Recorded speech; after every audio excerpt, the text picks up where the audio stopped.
President Biden meeting with the European Commission president. They announced a natural gas deal to help Europe end its dependency on Russia.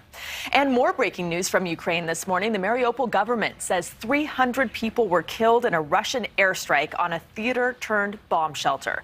A lot to talk about this morning. Let's begin with Allison Harris. She is live at the White House. Allison. Good morning, Rutabaga. It was truly a marathon day of meetings yesterday, and the president is pushing forward today, meeting already this morning with the European Commission head before traveling to another European ally. President Biden making clear that this trip is not just about being united on the sanctions that have already been imposed, but staying on top of President Putin for the remainder of the year, believing that that united pressure will help stop him.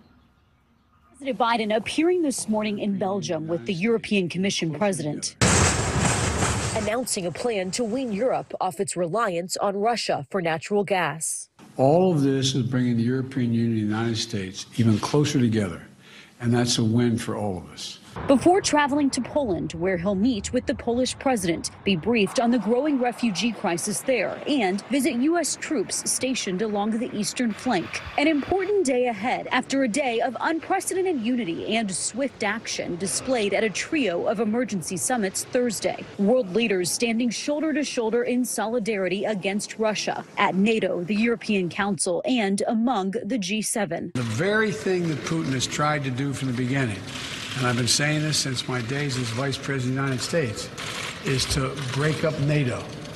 Break up NATO. He'd rather face 30 independent countries than 30 united countries with the United States of America. Not a joke. President Biden making several major headlines, announcing new sanctions against 400 Russian elites and dozens of defense companies. $1 billion in humanitarian relief for Ukrainians and welcoming 100,000 refugees to the U.S. But perhaps most importantly of all, President Biden drawing the red line. NATO will respond in kind if President Putin uses weapons of mass destruction in Ukraine. We would respond if he uses it.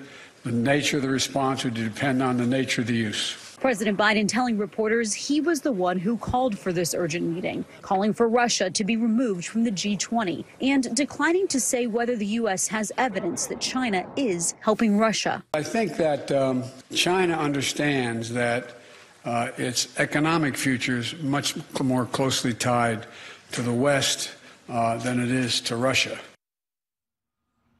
The head of NATO says allies will send equipment to Ukraine to help ward off a possible chemical attack from Russia.